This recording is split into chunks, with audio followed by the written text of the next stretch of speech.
Hello everyone, and welcome back to the channel.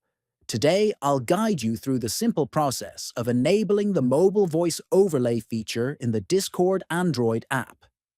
This feature allows you to see who is speaking while gaming or using other apps. Let's get started step by step. First, open the Discord app on your Android mobile device. Next, tap on the settings icon located at the top right corner of the screen. Then, scroll down until you find the Voice option and tap on it. After that, scroll down until you see the option labeled Overlay. Now toggle the switch next to Enable Mobile Voice Overlay to turn it on.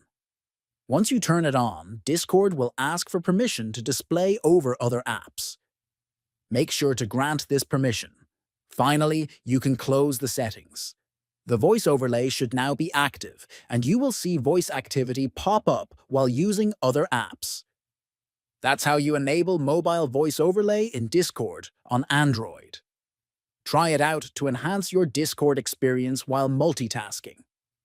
If you found this video helpful, please like, subscribe, and leave a comment. Thanks for watching.